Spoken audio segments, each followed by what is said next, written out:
चौहान साहब हरिओम।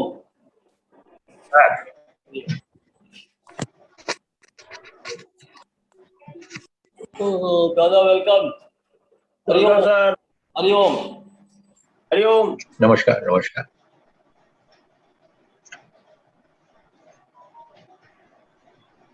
दुदानी, आप अपनी प्रॉब्लम को बताओ। चौहान साहब, हर्ष दुदानी को वो जो आपने क्रिया बताया था ना गले से करने वाला, तो वो करने में इनको दिक्कत हो रही है, बताओ आप।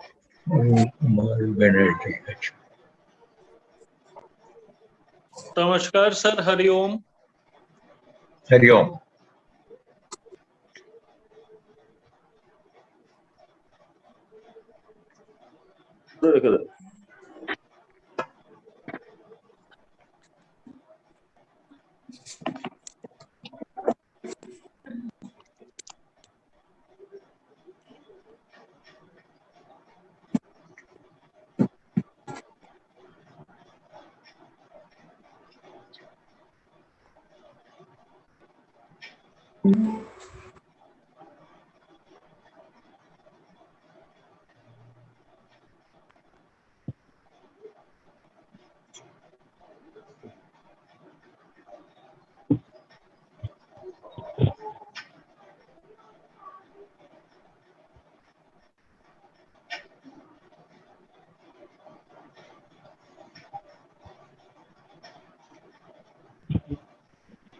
दुदानी बताओ। नमस्कार सर। जो दिक्कत हो रही है ना वो चौहान साहब से बताओ। No sound. हाँ सर ये बोल रहे थे कि हेलो। तो सर आवाज आ रहा है? आवाज आ रहा है। और पास में करो। आवाज आ रहा है, बोलो। सर आवाज आ रहा है आपको? नहीं। आ रहा है। हमको मिल रहा है आवाज।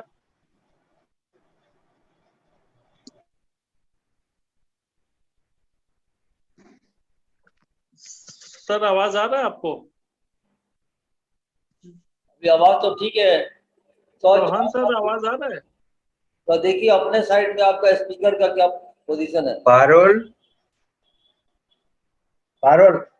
आपका तो ऑडियो आ रहा है, आपको मेरी आवाज आ रही है? नहीं। नहीं, आवाज नहीं आ रही है। सामने सब लोग हैं, आवाज नहीं है। पता नहीं हमारी तरफ से तो नहीं कुछ। और चौहान साहब की आवाज हम लोग को आ रही है, हम लोग की ऑडियो आवाज तो हमने नहीं ठीक आ है। रही है। तो स्पीकर चेक करो। हाँ स्पीकर वॉल्यूम आवाज मिली चौहान साहब? सर आवाज आ रही है हाँ आपको? आवाज हाँ। मिली? हरिओम हरिओम। हाँ ठीक है चलिए। हरिओम एवरीबॉडी। हाँ चलिए चलिए। सर मैं ये पूछ रहा था कि जो हाँ स्टैमरिंग के लिए जो 2 एक्सरसाइज आपने बताया था, जो पहला वाला जो एक्सरसाइज था जो हाँ में ऐसे टक करके करने के लिए, हम्म वो वाला एक्सरसाइज हर रोज हमने 15 टाइम सुबह और शाम करते किया। हैं। हाँ हाँ सर। अच्छा। और जो दूसरा वाला जो एक्सरसाइज है जो कला से जो आवाज आना था, उज्जयी वाला, वो हाँ वाला जो है वो हमसे हो नहीं रहा है, नहीं, तो एक बार और समझा देंगे? वो नॉर्मल लोगों से भी थोड़ा मुश्किल है वो।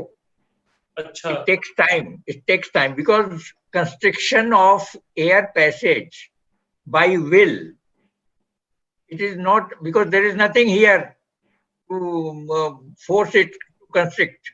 Through mind you are controlling, and controlling through mind any physical activity, particularly where you cannot reach, it takes time. Only thing, your whole attempt should be to produce some sound from here. That's all. And that sound will be like snoring, light snoring sound.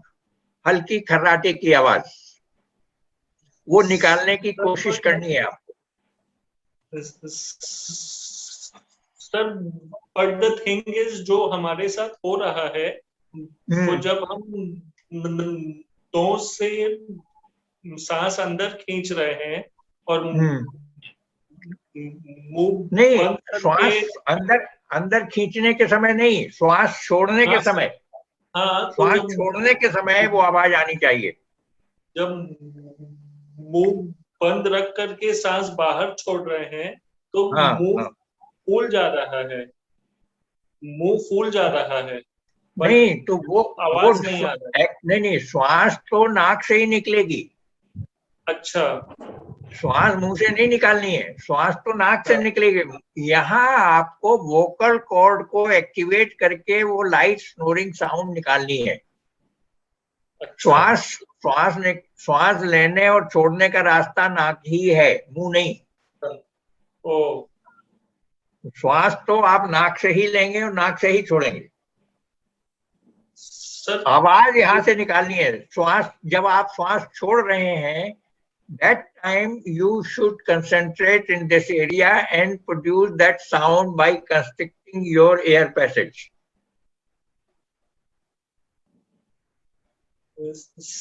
Sir it means कि first वाले में और दूसरे वाले में बहुत slight सा ही अंतर है। हाँ, फर्स्ट बट वाले में ये हमको बिल्कुल फर्स्ट वाला जो है वो हमारे टोटल, हमारा जो ब्रेन है, इसके मिड ब्रेन जो कहते हैं, this is the almost like this, कान के साथ दिस दिस एरिया, यहाँ पर जो ब्रेन के न्यूरॉन्स हैं वो भ्रामरी प्राणायाम से एक्टिवेटेड होते हैं, मिड ब्रेन जिसको बोलते हैं। तो इसलिए उससे तो overall, not only for your problem but overall the whole system, physical system and mind, it gets relaxed. लेकिन दूसरा जो है specifically it is related to vocal cord activation.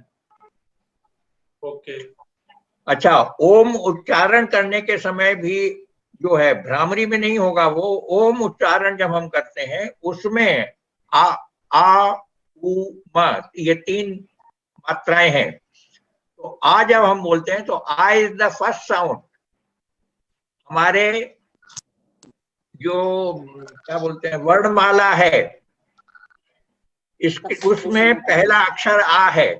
और नॉट ओनली देवनागरी में, every other language you will find it is first letter is A. Urdu में अलिफ, that means A. तो ये फर्स्ट साउंड इज आ, and that sound is produced from vocal cord, or that means the origin of the sound is starts from the vocal cord. vocal cord को जब हम activate करते हैं तो speech related जितनी प्रॉब्लम्स हैं they are likely to be resolve.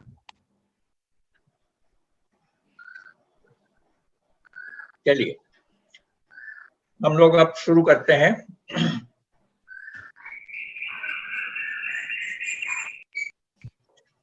शांति पाठ के लिए किसी भी सुविधाजनक आसन में, जमीन पर, कुर्सी पर नहीं, आप लोग सब जमीन पर बैठिए। Please sit down on the ground, on the blanket.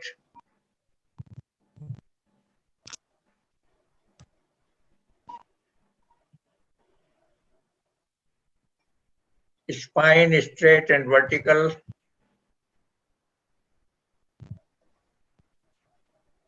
Legs in any cross-legged posture which you can manage comfortably.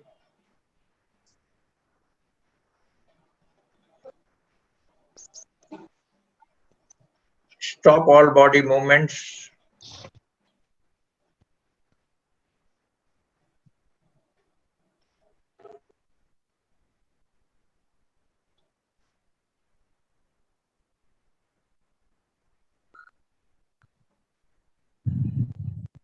become aware of your whole body.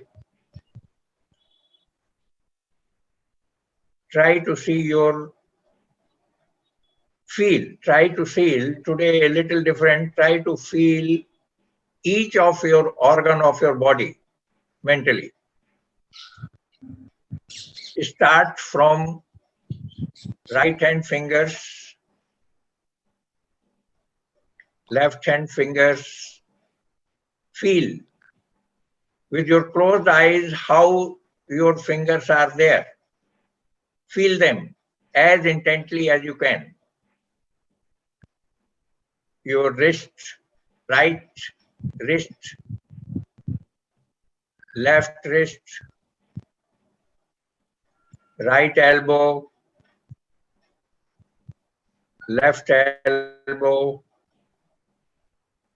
right shoulder joint, left shoulder joint, your chest, your abdomen,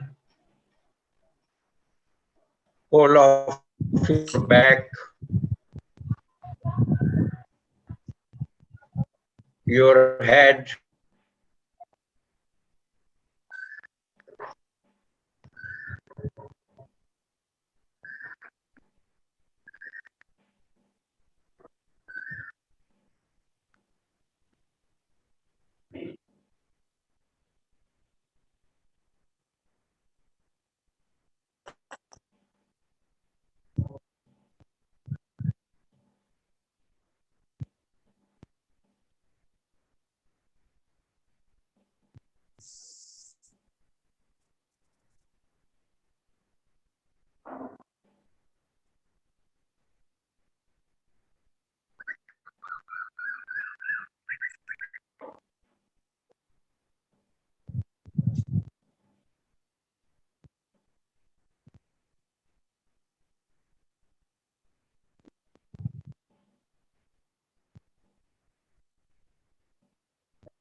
your whole of your and whole of your hands on your knees. Now leaving your body, room कीजिए को देखते हुए मंत्र का उच्चारण करेंगे। मेरा साथ दीजिए और जब आप दो फ्यू सेकंड्स और फिर इस तरह से 3 बार संक्षिप्त रूप में हम बोलेंगे ओम शांति शांति शांति। ओम उच्चारण के लिए तैयार हो जाइए। गहरी श्वास लीजिए, श्वास छोड़ते हुए उच्चारण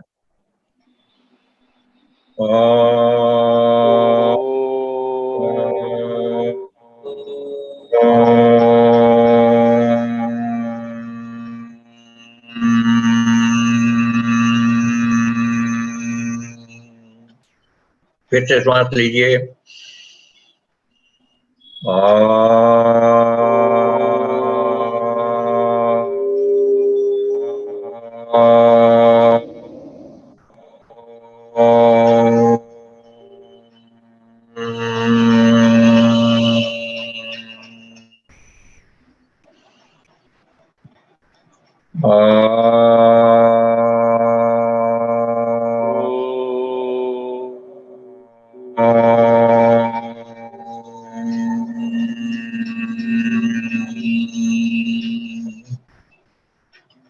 ओम शांति शांति शांति।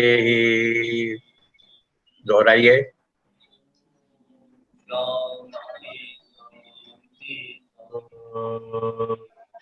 ओम शांति शांति शांति। हरि ओम। हरि ओम तत्सत। आंखों को खोल लीजिए। तो अभी आपको ब्रीदिंग पर पूरा फोकस रखना है, क्योंकि आप ओम उच्चारण आपके लिए हर्ष जी, आपके लिए ओम हाँ, सर। उच्चारण भी महत्वपूर्ण है। हाँ, बिकॉज सर। ओम का साउंड भी आप जितना अच्छा और जितना देर तक निकाल सकेंगे वो बहुत बहुत इंपॉर्टेंट है, and it is for everybody. आपके ओम और उससे आपकी लंग्स की फीलिंग का पता चलेगा। देर तक श्वास, ओम का उच्चारण का मतलब है श्वास लेते समय लंग्स को आपने पूरी तरह इन्फ्लेट कर लिया है, ये माना जा सकता है। और अगर वो देरी आपका ओम का उच्चारण कुछ सेकंड तक सीमित है, दैट मीन्स लंग्स के ऊपर आपने अभी काम नहीं किया है। You have to work on your lungs. So particularly these covid times, it is highly desirable that you must do sufficient deep breathing practices. इसको आप बैठकर भी कर सकते हैं और फ्लैट बैक पर पीठ के बल लेटकर उस पोजीशन में भी कर सकते हैं। आप इसको शवासना के जैसे, हाँ, शवासन जो है उस पोजीशन में भी किया जा सकता है डीप ब्रीदिंग, और बैठकर भी। लेकिन जब बैठेंगे तो रीढ़ की हड्डी को बिल्कुल सीधा रखिए, so that your nerve channels are toned. और शवासन में भी फुल्ली रिलैक्स्ड कंडीशन होनी चाहिए आपको, और सिर को ऊंचा नहीं रखना है। पतला तकिया at most you can use it, बड़ा तकिया नहीं, सिर के नीचे, सिर को ऊपर नहीं होना चाहिए, उससे पोजीशन आपकी कंफर्ट लेवल कम हो जाएगा। तो इसलिए एकदम पतला तकिया सिर के नीचे चाहे तो रख सकते हैं शवासन में। Otherwise you have to just drop your body on the ground, I mean your bed, and just leave it and whole body, let it relax completely, and then you start deep breathing. और उसको शुरू करना है just with the breath awareness practice. deep breathing को सीधे सीधे मत शुरू कर दीजिए। उसका बेस्ट वे है close your eyes, observe your breath, feel the breath going in and coming out, feel how it is, this whole operation is taking place. Become fully mindful of this. Automatically, within few minutes, you will find your breathing becomes deep without any effort from your side. And when it becomes slightly deeper, then apply your mental, you can say, effort to make it more deeper. और उसमें भी तीन stage हैं।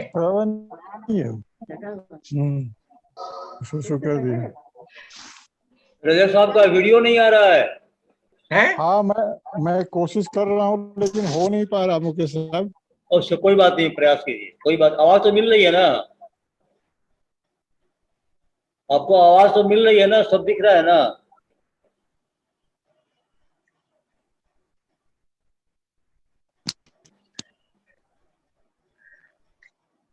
आपकी आवाज भी नहीं आ रही है। हो तो आपके एंड में कुछ है प्रॉब्लम, देखिए। मैं कोशिश किया लेकिन हुआ नहीं। ऑडियो जा रहा है? हाँ हाँ हाँ, वीडियो में कोशिश कर रहा हूँ लेकिन हो नहीं पा रहा है।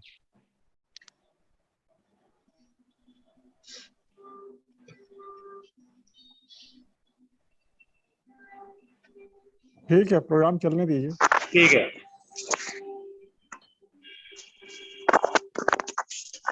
तो इसलिए आपको अपने सिस्टम को ट्यूनिंग बढ़िया से, पर्टिकुलरली लंग्स, इनके ऊपर अभी काम करना है। कोरोना को भी मैनेज करने के लिए लंग्स क्रूशियल हैं।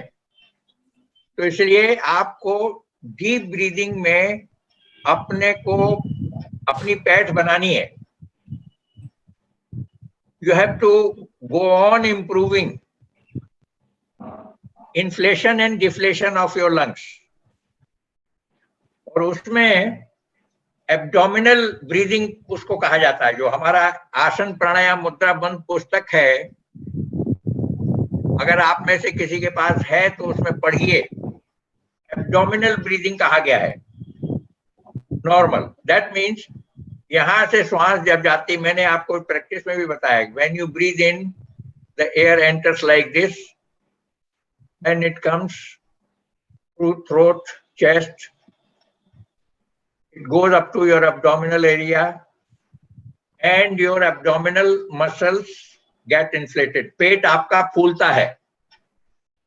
तो जब आपकी प्रैक्टिस थोड़ी ज्यादा हो जाएगी, तब आप पेट को थ्रू योर मेंटल एफर्ट्स उसको पूरी तरह फुलाने की कोशिश करिए। जैसे गुब्बारे में हवा भरते हैं, ठीक उसी तरह से आप विजुलाइज कीजिए कि आप अपनी नाक के थ्रू अपने पेट रूपी गुब्बारे को हवा भरकर फुला रहे हैं। और जब आप श्वास छोड़ते हैं तो उस गुब्बारे की पूरी हवा निकालिए। डिफ्लेट योर, अपने पूरे पेट को जितना पिचका सकते हैं, पिचका शब्द समझ रहे हैं ना, जितना पिचका सकते हैं, जितना उसको डिफ्लेट कर सकते हैं, उसको डिफ्लेट कीजिए। यानी एब्डोमिनल एरिया के जो अंदर, वहां पर जो मौजूद लंग्स का हिस्सा है, that is lower portion of the lungs, उसका इन्फ्लेशन और उसका deflation, it is very vital to improve your lung capacity. Normally हम लोग शैलो ब्रीदिंग करते हैं, particularly those who are having breathing problem. दमा के रोगी, जो श्वास संबंधी रोगी हैं, उनकी ब्रीदिंग बहुत शैलो हो जाती है। Hardly they inhale up to upper portion of the chest. जब श्वास लेते हैं तो श्वास उनकी चेस्ट के ऊपरी हिस्से तक पहुंचती है, जिनको दमा का रोग है, और यहीं से वापस हो जाती है। एब्डोमेन तक श्वास उसकी पहुंचती ही नहीं है। That means major portion of the lungs जो है वो इनएक्टिव हो चुका है। उसको एक्टिवेट करने के लिए आपको एब्डोमिनल मसल्स को फ्लेक्सिबल बनाना पड़ेगा, और डिफ्लेशन और inflation of abdominal muscles through your will, कोशिश करके आपको पेट को पूरी तरह फुलाना है श्वास लेते हुए, और श्वास छोड़ते हुए पेट को पूरी तरह से खाली करना है। चलिए इसको करिए एक बार, अब 5 बार कीजिए। लेट जाइए, ट्राई इट। क्योंकि अगर आपके डीप ब्रीदिंग की प्रैक्टिस बढ़िया नहीं है तो प्राणायाम में भी आगे प्रोग्रेस आपकी नहीं हो पाएगी। So you have to work on your lungs first. Lie down. Lie down की व्यवस्था नहीं की है आप लोगों ने? है? हाँ सर, है सर, है। है तो लेटिए लेटिए लेटिए।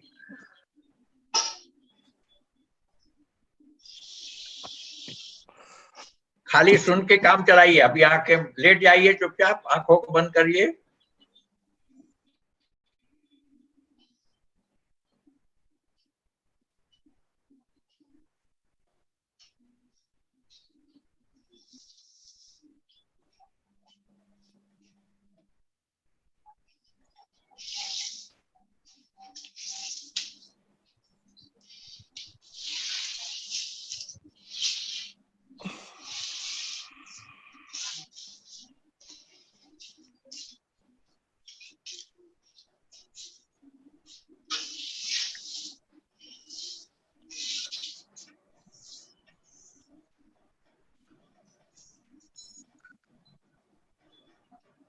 पतला तकिया, मोटा तकिया नहीं, सिर के नीचे।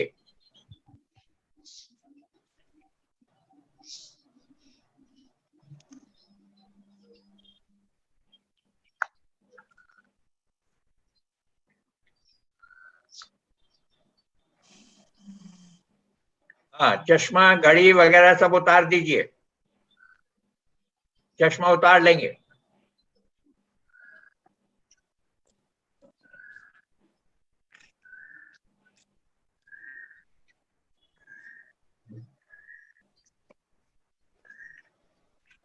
पूरा शरीर शिथिल और शांत। Stop all body movements.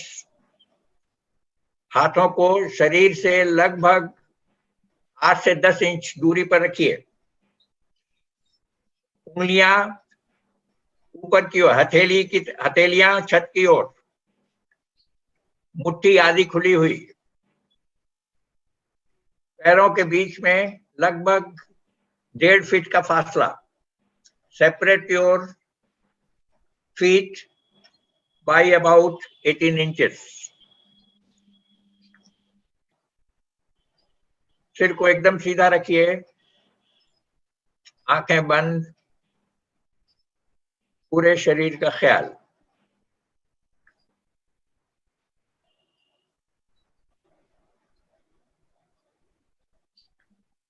Ensure that your whole body is relaxed.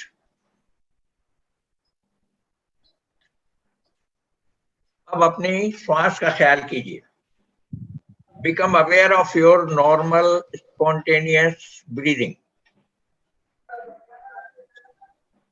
You don't have to do anything, just become aware of your normal breathing pattern. How you are breathing in and how you are breathing out. You have just to investigate and understand.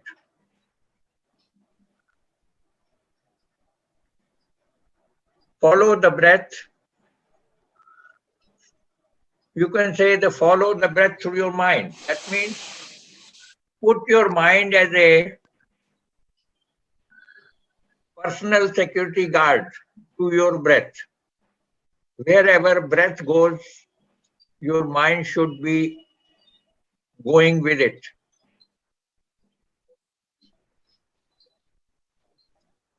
You will find when you inhale, the air enters through your nostrils, through your nose, it travels up to your eyebrow center, then it bends and travels down through your throat, through your chest, and it reaches your abdominal area. And your abdominal muscles get inflated. आपका पेट, जब श्वास पेट में पहुंचती है तो हल्के से पेट आपका फूलता है। पेट का फूलना महसूस कीजिए आप, ये हो रहा है। आप श्वास छोड़ते हुए पेट को जितना खाली कर सकते, नहीं जितना अभी नहीं करना है, पेट को खाली कीजिए।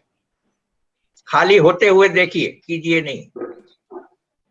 See your abdominal muscles getting deflated when you breathe out, and then the exhaled air travels through your chest, throat, eyebrow center, and finally it leaves your body through your nostrils. इस रास्ते पर श्वास को 5 round आप और देखिए। With no effort, just feel the movement of the breath and inflation and deflation of your abdominal muscles. When you inhale, your abdominal muscles get inflated. That is happening. You have just to feel. When you exhale, your abdominal muscles get deflated.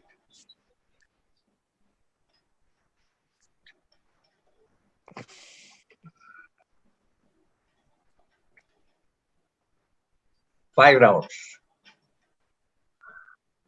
और 5 round जब पूरे कर लें आप, तब आप थोड़ी effort, mental effort इसमें लगाइए।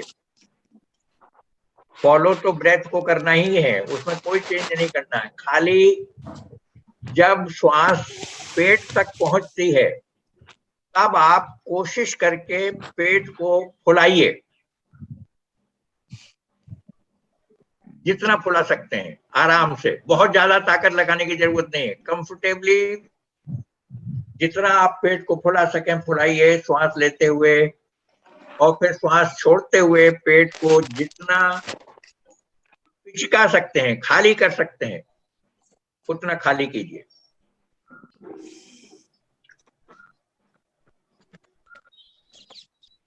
इसे 10 राउंड कीजिए, मन में काउंटिंग करते जाइए। 10 rounds of abdominal breathing. This is called abdominal breathing. ये डीप ब्रीदिंग का ही टेक्निकली नाम है।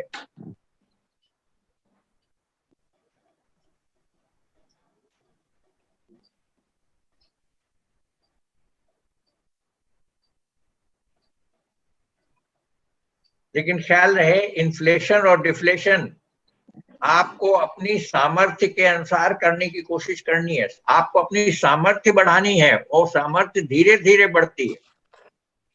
एक दिन में आप अपनी सामर्थ्य नहीं बढ़ा सकते, ये ध्यान रखिए।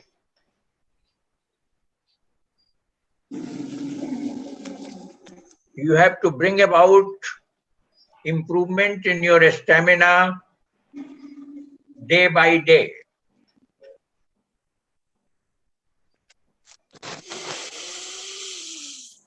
नहीं नहीं, ये आवाज नहीं, आवाज निकालने के लिए नहीं कहा है मैंने आपको।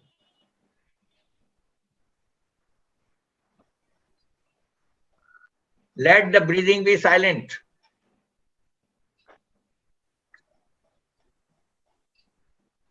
No noise.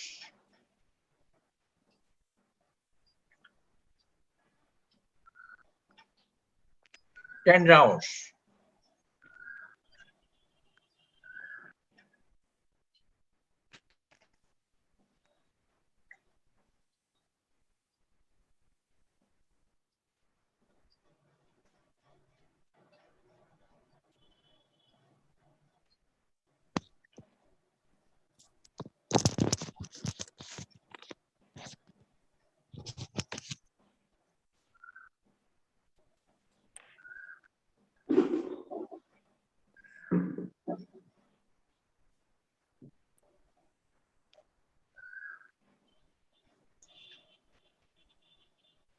दस राउंड जब पूरे हो जाते हैं तो इस अभ्यास को बंद कर दीजिए। Slowly become aware of your whole body और फिर धीरे से अपनी आंखें खोलते हुए अपने स्थान पर उठकर बैठ जाइए। When you complete 10 rounds, only after that.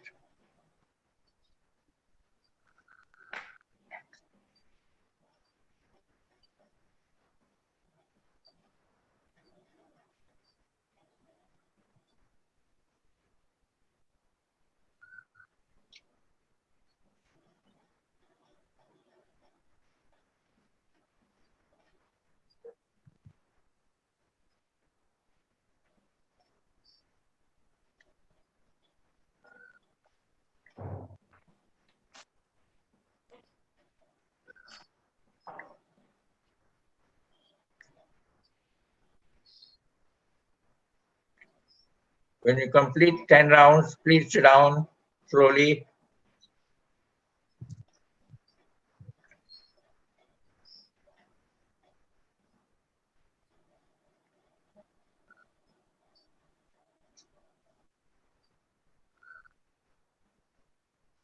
उठकर बैठिए।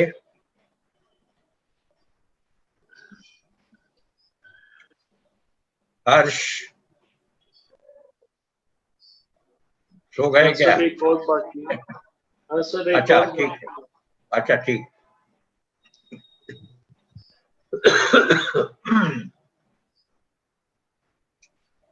स्टमक आपका फूलता फूलता दिखना चाहिए।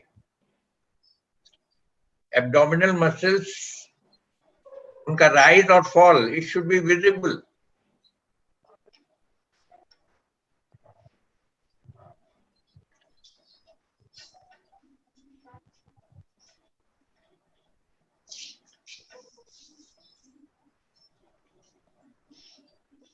तो इसलिए ये अभ्यास आप सबके लिए टॉप प्रायोरिटी है। पहले इसको इंप्रूव कीजिए, इस अभ्यास को एकदम पक्का कर लीजिए so that your lung capacity improves. तो लंग कैपेसिटी इंप्रूव करने का इमीडिएट फायदा तो आपको टू फेस दिस पेंडेमिक, उसके लिए तो आपकी तैयारी हो ही जाएगी, लेकिन साथ में नाड़ी शोधन प्राणायाम के लिए भी बेसिक प्रिपरेशन ये जरूरी है। आपके लंग्स अगर थोड़ा सा उनकी एफिशिएंसी इंप्रूव नहीं हो रही है तो नाड़ी शोधन प्राणायाम में आगे के जो अभ्यास हैं, स्टेजेस हैं, उसमें आपकी प्रोग्रेस नहीं हो पाएगी, बिकॉज बेसिक इंस्ट्रूमेंट तो लंग्स हैं श्वास का। तो लंग्स को जब तक आप बढ़िया से फ्लेक्सिबल नहीं बनाएंगे, उनकी कैपेसिटी इंप्रूव नहीं करेंगे, तो नाड़ी शोधन प्राणायाम का अभ्यास आपसे बढ़िया से नहीं हो पाएगा। इसलिए ये नंबर 1 प्रायोरिटी है जो अभी आपने किया, और उसमें इन्फ्लेशन और डिफ्लेशन का आपको मन में ख्याल रखना है। आपका पेट श्वास लेते समय ज्यादा से ज्यादा फूलता है और श्वास छोड़ते समय ज्यादा से ज्यादा पेट खाली होता है, ये ध्यान रखना है। और इसको रेगुलर करेंगे तो कुछ सप्ताहों में, हो सकता है कुछ लोगों को कुछ महीने भी लग जाएं, depending on the condition of your lungs. तो उसको पहले इसके ऊपर आपका पूरा फोकस रहना चाहिए। अब नाड़ी शोधन प्राणायाम के अभ्यास को हम लोग दोहरा लेते हैं। सर इसमें एक चीज आपसे समझना चाहेंगे कि ये वाले एक्सरसाइज के टाइम में हमारा पेट भी फूलता है और छाती भी फूलता है, चेस्ट भी फूलता है। वो नेक्स्ट, ये अभी हमने जो आपको प्रैक्टिस कराई है ना, वो एब्डोमिनल ब्रीदिंग की कराई है। अच्छा। उसके बाद जब इसका थोड़े दिन प्रैक्टिस होगी, ये फुल टाइम एक ऑक्यूपेशन है असल में, इसीलिए लोग योग में आते नहीं, उनका इंटरेस्ट खत्म हो जाता है। आप यूं ही मजे लेने के लिए योग सीखना चाहेंगे तो नहीं होगा, कुछ नहीं होगा। You will not gain anything. आपको लगेगा कि हम योग सीख रहे हैं, लेकिन कुछ पल्ले नहीं पड़ेगा। लेकिन अगर आप सही ढंग से चलेंगे, you will feel that there is a change taking place within you. आपको समझ में आएगा कि कुछ बदल रहा है हमारे अंदर। तो इसलिए अभी एब्डोमिनल बताया है, उसके बाद में योगिक ब्रीदिंग एक होती है। उसमें क्या करते हैं, पहले एब्डोमिनल मसल्स को इन्फ्लेट करते हैं श्वास लेते हुए, और जब एब्डोमिनल मसल्स पूरी तरह इन्फ्लेट हो जाती हैं, तब छाती को फुलाने की कोशिश करते हैं, तब छाती को फुलाते हैं। और डिफ्लेट करने के समय पहले छाती को खाली करते हैं और फिर एब्डोमिनल मसल्स को खाली करते हैं। मतलब ये दिस इज ए प्रोसेस। तो इसलिए वो एक स्टेज बाय स्टेज, अभी सिर्फ पेट का प्रैक्टिस कीजिए 15 दिन कम से कम मिनिमम, और 10-10 राउंड सुबह, 10 राउंड शाम को, इतना करते रहिए। और मन लग, मेन चीज है, your mind should be fully in the practice through out. अगर मन में इधर उधर विचार घूम रहे हैं, यहाँ की चिंता है, उसको ये देखना भूल गए, उसको ये बोलना है, और सब्जी नहीं है घर में, और अभी कैसे, ये सब करेंगे तो योग सधेगा नहीं। मन is, because mind is crucial. मन जहां लगेगा वो काम ज्यादा एफिशिएंटली होता है। ये हमारा नॉर्मल एक्सपीरियंस भी है सबका, लेकिन इसकी प्रैक्टिकल एप्लीकेशन हम लोगों को नहीं पता है। इसलिए माइंड को हर उस काम में लगाने की कोशिश कीजिए जो आपके सामने है। What you are doing, your mind should be fully into it. That should be the attempt. चलिए, अब नाड़ी शोधन प्राणायाम हम लोग करेंगे। सीधे बैठ जाइए। अच्छा, देख लीजिए एक बार फिर से। सीधे हाथ की पहली दोनों उंगलियों को माथे के बीच में रखेंगे, टिप्स को। अंगूठे से नाक के दाएं छेद को बंद कर लेंगे, बायां छेद खुला हुआ है। ये स्टार्टिंग पोजीशन है। पीठ सीधी, सिर सीधा, आंखें बंद, दूसरा हाथ घुटने पर। अब बाएं से श्वास लेंगे और बाएं से ही छोड़ेंगे। मन में गिनती गिनेंगे, कंफर्टेबली आप जितनी गिनती गिनते सकते हैं। और एक गिनती का मतलब लगभग 1 सेकंड का टाइम। तो इस तरह से 5 सेकंड, 6 सेकंड, 7 सेकंड, जो भी बनता है आपसे कंफर्टेबली आप 5 सेकंड श्वास लीजिए, 5 छोड़िए, बाएं से ही लीजिए, बाएं से ही छोड़िए। ऐसा 5 राउंड कीजिए। फिर बाएं छेद को रिंग फिंगर से बंद कर लीजिए। पहली दोनों उंगलियां ठीक सेंटर में बनी रहेंगी, आईब्रो सेंटर में। अंगूठे को ऊपर कर लीजिए। अब दाएं नाक के छेद से इसी तरह से 5 बार गिनती के साथ 5 राउंड दोहराइए। चलिए। Your breathing should be silent. सिर सीधा रखिए, आंखें सहज रूप से बंद।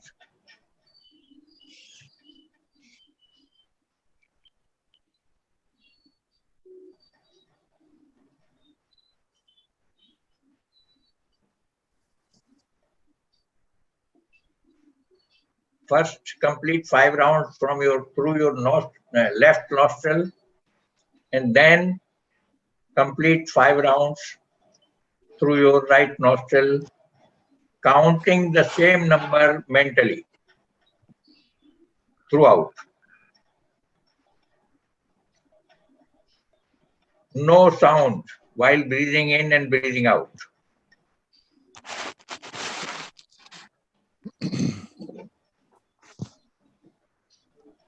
It should be effortless breathing.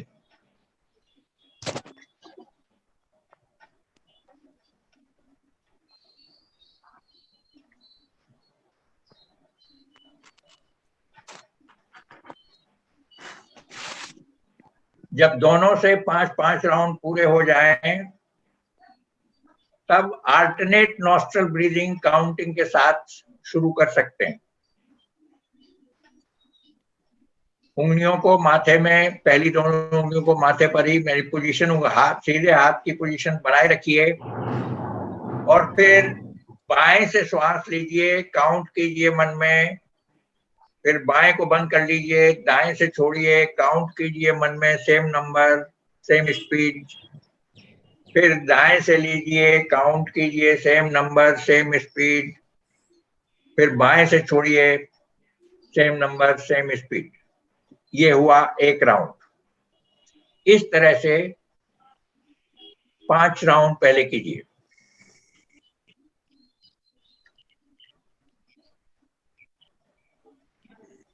Breathe in through left, breathe out through right, breathe in through right, breathe out through left. Counting same number with the same speed all through the practice.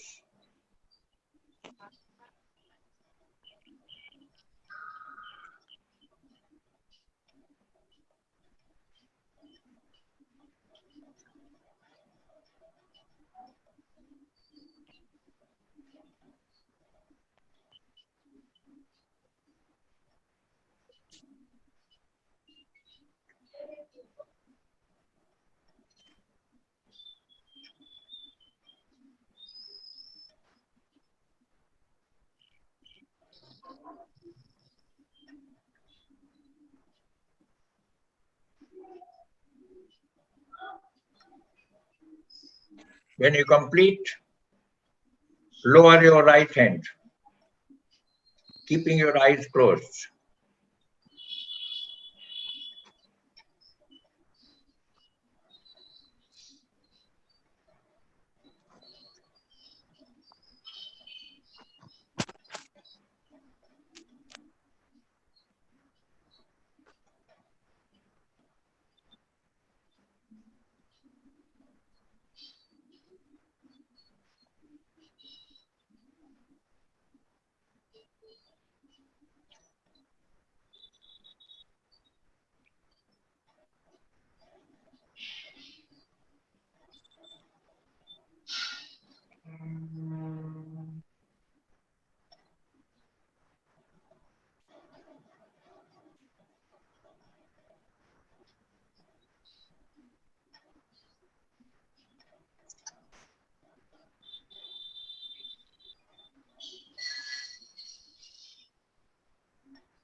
आप लोग जो प्रतीक्षा कर रहे हैं, आंखों को बंद रख के अपने श्वास का नॉर्मल ब्रीदिंग देखते जाइए. Don't keep your mind idol.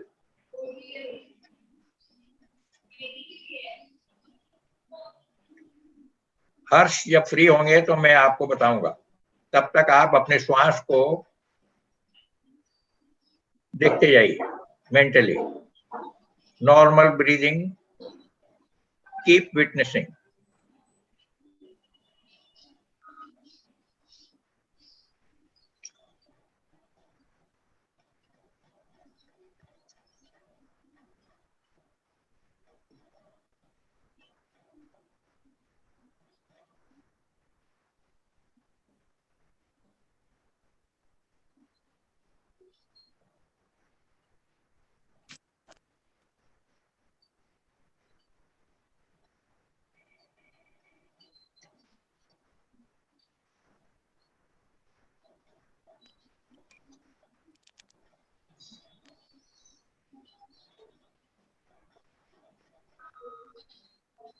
हाँ, धीरे से आंखें खोल लीजिए. तो ये नाड़ी शोधन प्राणायाम की फर्स्ट स्टेज का ये अभ्यास आपने किया. मैं आपको थोड़ा सा बताना चाहूंगा कि नाड़ी शोधन प्राणायाम ये जो प्रैक्टिस है, ये अभी पहली स्टेज है. इसके आगे की स्टेजेस हम धीरे धीरे कराएंगे. ये मुख्य प्राणायाम है और इसको आप कह सकते हैं इट इज ए ट्रांसफॉर्मेटिव प्राणायाम. ये आपकी पर्सनैलिटी को ट्रांसफॉर्म कर सकता है. Whatever you are likely to gain, improve your personality all round. इसकी संभावना इसमें है, लेकिन इसको आपको नियमित आपको एक साधना के रूप में अपनाना है. You have to be regular with the practice and you have to practice every day the way you have been taught. उसमें शॉर्टकट अप्लाई नहीं करना है. किसी दिन किसी वजह से समय नहीं मिलता है, मत कीजिए, लेकिन प्रैक्टिस को डाइल्यूट मत कीजिए. This is my request. और ट्रांसफॉर्मेटिव किस सेंस में है ये कि ये जो श्वास है, what you are breathing in is the air which is surrounding the whole this planet of earth. पूरी पृथ्वी को ये हवा जो एनवेलप किए हुए है, वही हवा आप श्वास के रूप में अपने शरीर के अंदर ले जाते हैं. तो श्वास का ये अपने आप में विचित्र एक नेचर का अरेंजमेंट है कि जिसमें जो एक्सटर्नल एनवायरनमेंट है that goes into you with in your body, आपके नाक के थ्रू पेट तक श्वास ये पहुंचती है और फिर पेट से फिर निकलकर श्वास फिर एटमॉस्फेयर में मिल जाती है. और इस बीच में क्या होता है, oxygenation of the blood takes place within your lungs. और जब श्वास लेने के समय, जब आप श्वास छोड़ते हैं, carbon dioxide and other toxins they get released through your exhaled air. मतलब with every breath your body is getting energized and with freshness, with quality energy, and with every exhalation your body is getting detoxified. With every exhalation your body is getting detoxified.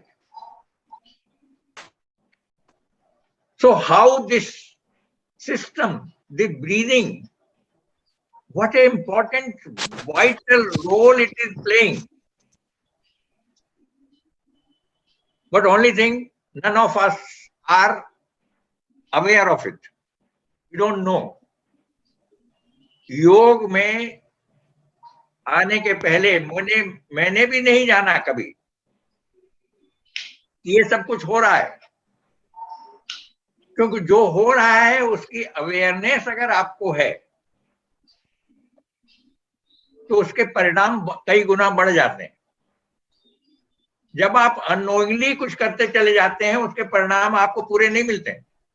तो इसलिए breathing के बारे में भी ये है कि हम अनकॉन्शियसली 24 घंटे श्वास लेते हैं। जब से हम पैदा हुए तब से लेकर अंतिम यात्रा तक हम श्वास लेंगे, हमको सबको मालूम है। लेकिन हम इसके बारे में हमने कभी ख्याल नहीं किया, हमने जानने की कोशिश नहीं की, समझने की कोशिश नहीं की। इसलिए जब हम इन अभ्यासों को अपने जीवन का एक हिस्सा बनाते हैं तब श्वास के अलावा श्वास के माध्यम से हमारे व्यक्तित्व में कितना बड़ा परिवर्तन, धनात्मक परिवर्तन, हम इसकी एफिशिएंसी इंप्रूव कर सकते हैं। नाड़ी शोधन प्राणायाम जो नाम है उसका, प्यूरिफिकेशन ऑफ एनर्जी चैनल्स, ये इसका पर्पस है। और जब एनर्जी चैनल जैसे ब्लॉकेज हार्ट के लिए कहा जाता है कि जब हार्ट प्रॉब्लम होती है तो हमारा ब्लड वेसल जो है वो ब्लॉक हो जाते हैं बिकॉज ऑफ इम्प्योरिटीज, टॉक्सिन्स। उसी तरह से हमारे एनर्जी चैनल्स भी ब्लॉक्ड हो जाते हैं because of our wrong habits, unscientific lifestyle, unhealthy food habits. All these reasons are important. तो इसलिए उसके चलते प्रॉब्लम्स मल्टीप्लाई होती रहती हैं और हम डॉक्टरों के चक्कर लगाते रहते हैं। लेकिन अगर आपने योग को अपना आधार बना लिया है तो आपको डॉक्टर के, ऐसा नहीं है कि डॉक्टर की यूटिलिटी पूरी तरह आपके लिए खत्म हो जाएगी। जरूरत पड़ने पर, बीमार पड़ने पर उनके पास आपको जाना है, लेकिन नॉर्मली आपको डॉक्टर के पास जाने की जरूरत नहीं होनी चाहिए। तो ये, और इसके लिए, और ये जैसा मैंने बताया है कि सिस्टम में जो ये नॉस्ट्रल, अल्टरनेट नॉस्ट्रल ब्रीदिंग का जो अभी अभ्यास नाड़ी शोधन प्राणायाम के फर्स्ट स्टेज किया, इसी के आगे स्टेज करेंगे। उसमें होता क्या है, हमारा left hemisphere and right hemisphere, इन दोनों को हम पूरी तरह एनर्जाइज करने की पोजीशन में आ सकते हैं एक दिन। और जब ऐसा होगा then your life will be something you can't imagine. You will feel everything is in your hand. आपके लिए कुछ भी अप्राप्त नहीं है।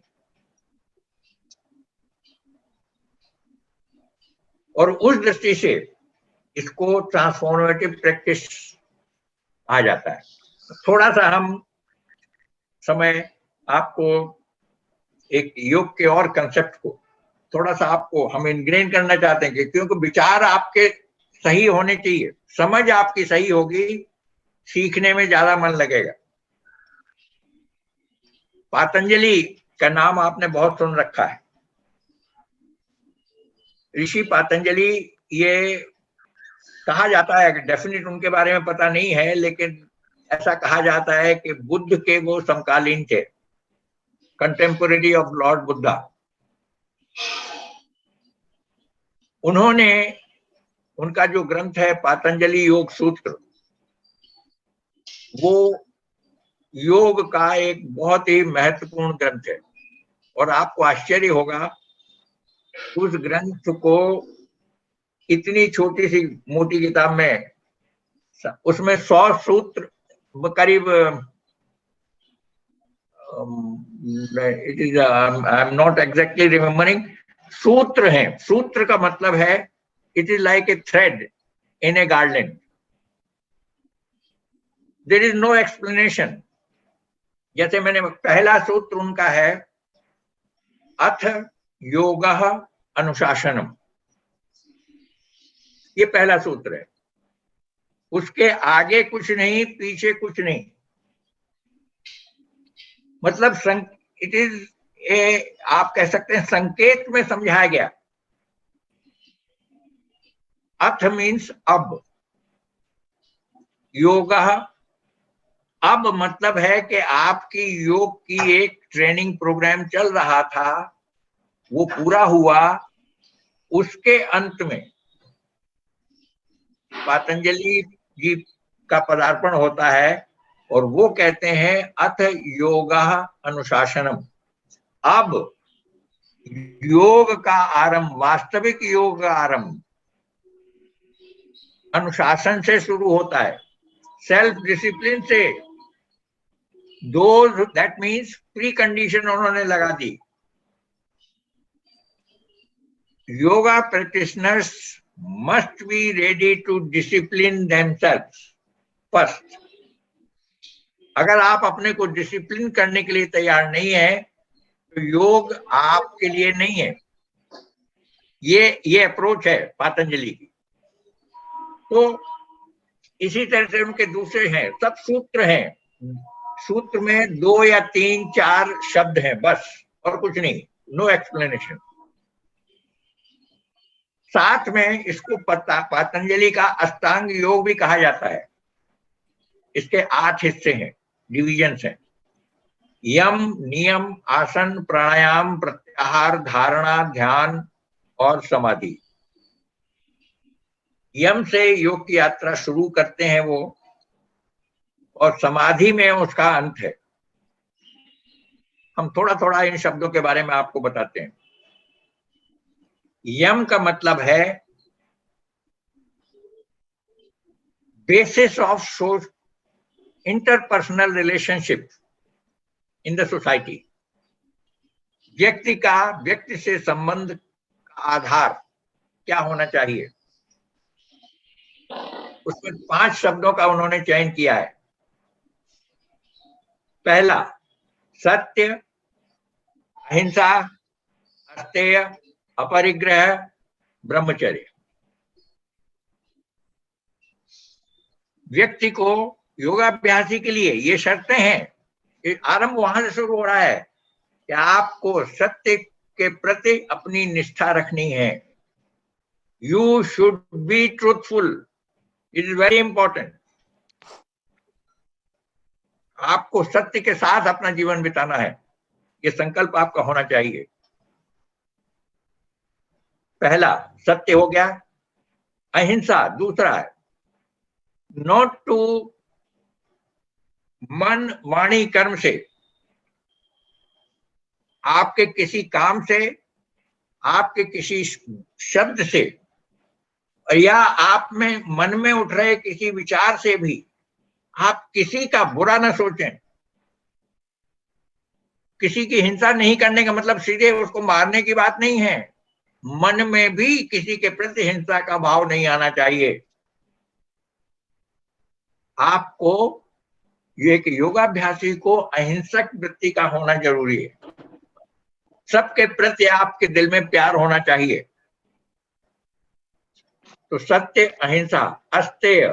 अस्तेय का मतलब है ट्रांसपेरेंसी, पारदर्शिता आपके व्यक्तित्व में होनी चाहिए।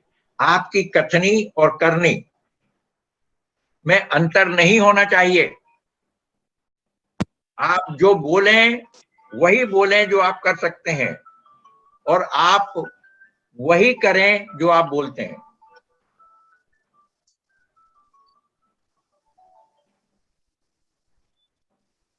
ये हुआ अस्तेय।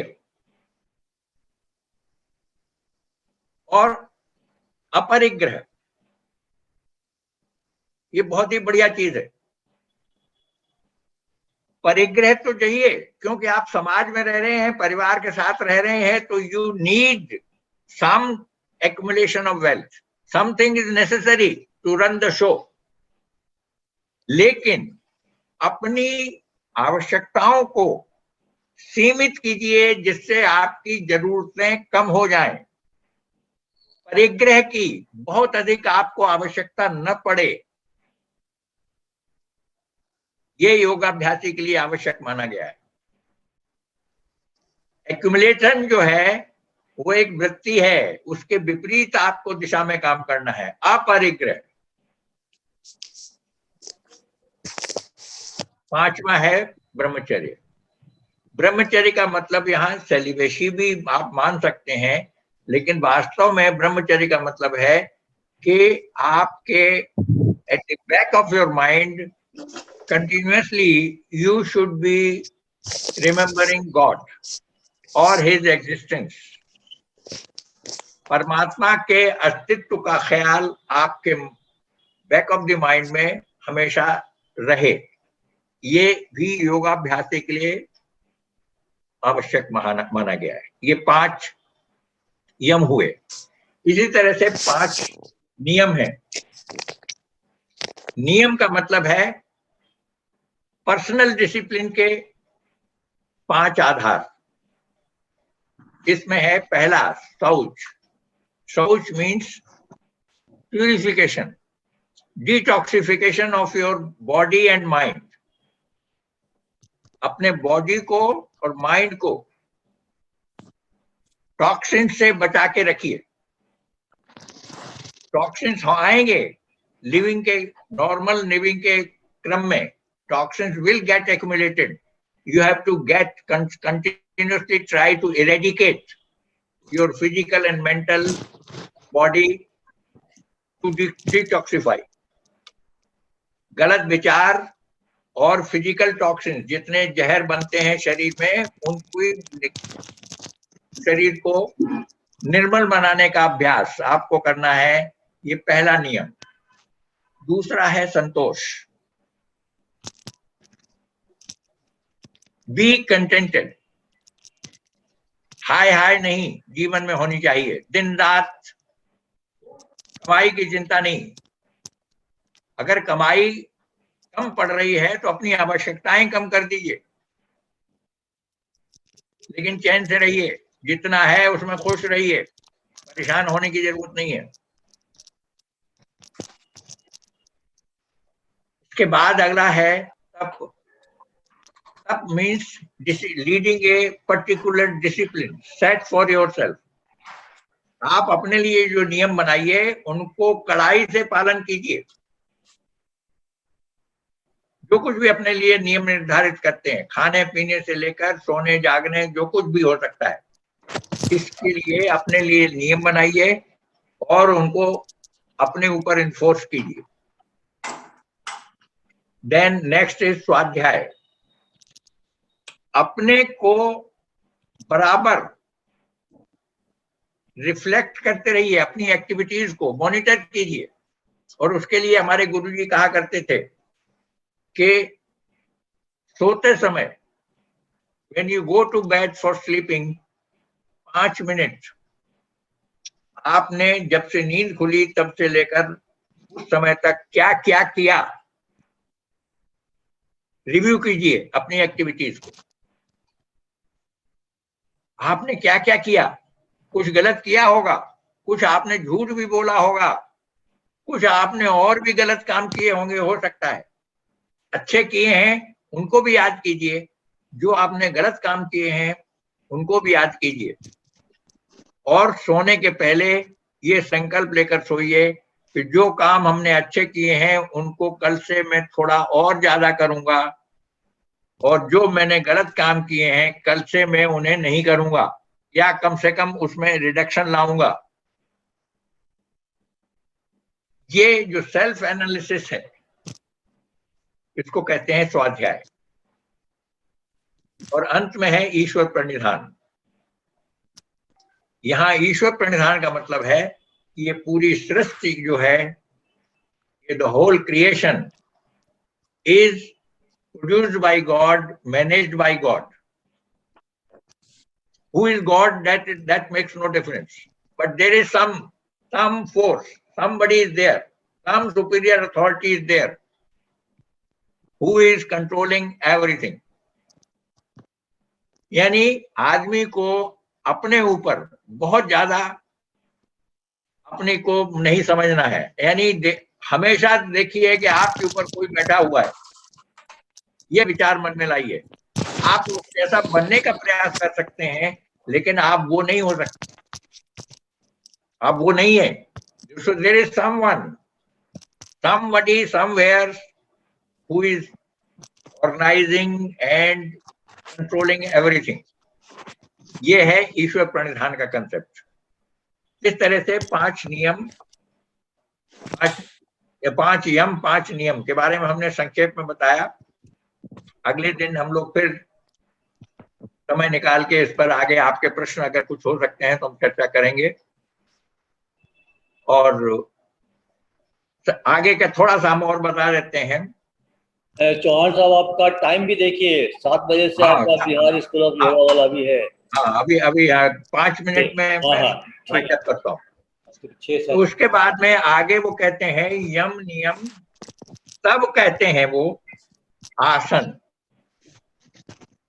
यानी अपने व्यक्तित्व में बेसिक लेवल में आप पॉजिटिविटी लाने के बाद आसनों का अभ्यास शुरू कीजिए।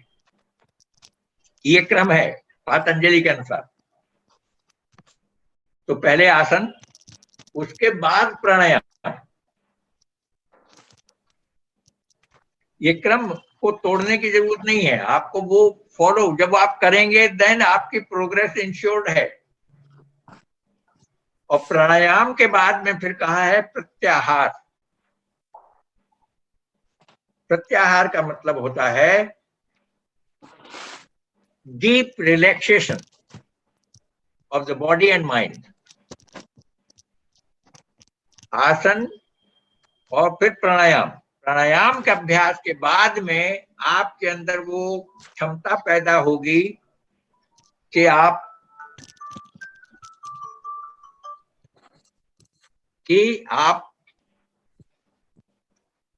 डीप रिलैक्सेशन की स्टेज में एंटर कर सकें।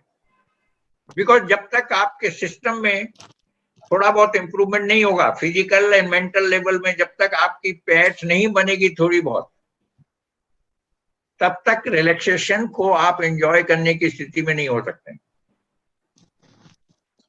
तो तब प्रत्याहार। और जब आपका माइंड रिलैक्स होगा, शरीर रिलैक्स्ड होगा, तब आपके अंदर वो क्षमता पैदा होगी कि आप किसी सब्जेक्ट पर अपने को पूरी तरह फोकस कर सकें। वो है कहलाता है धारणा। धारणा का अभ्यास तब सिद्ध हो सकता है जब आपका माइंड पूरी तरह से रिलैक्स हो चुका है, शरीर और मन पूरी तरह संतुलित हो चुके हैं। जब ये सब कुछ की स्थिति बनेगी, तब आपके माइंड में वो पावर आएगी कि आप मन चाहे विषय पर गहराई से अपने मन को लगा सकते हैं विदाउट वेवरिंग। ये धारणा है। और अगला है स्टेज ध्यान। आपने नाम सुना है कि बहुत लोग ध्यान का अभ्यास कराते हैं। ये सब अभ्यास नहीं है, वो सब ज्यादा एट बेस्ट प्रत्याहार के अभ्यास हैं। ध्यान का कोई अभ्यास नहीं करा सकता। धारणा जब मैच्योर करेगी, focusing on one point or on one subject without wavering of mind for long time, then a stage comes when you switch over from dharana, you switch over to ध्यान। आपका ध्यान अचानक लग जाएगा किसी दिन, वो ध्यान है। और जब ध्यान गहरा होता है, अभी के लिए इतना ही समझिए, जब ध्यान गहरा होता है, क्योंकि इन शब्दों से आप ऐसा नहीं लगे कि ये फॉरेन के दूर के शब्द हैं। जब ध्यान गहरा होगा तो समाधि की अवस्था है। समाधि में आपका आउटर एनवायरनमेंट से 100% कनेक्शन कट जाता है। You are in a different world. मैं अभी ये किताब की पढ़ी हुई बात आपको बता रहा हूं, मुझे समाधि का अनुभव नहीं हुआ अभी तक। तो ये आपको बताने के लिए मैं बता रहा हूं कि समाधि का मतलब है कि when you have cut off all your relations with outer environment, you are in a different world। ये समाधि की अवस्था है, और वो जिनको अनुभव है उनको मालूम है, वो कई कुछ घंटों से लेकर कई दिनों तक भी हो सकती है। जिसको समाधि लगी उसको पता ही नहीं, वो खाना पीना टट्टी पेशाब उसके सब बंद हो जाते हैं, कुछ नहीं है, nothing, no physical activity, absolutely nothing.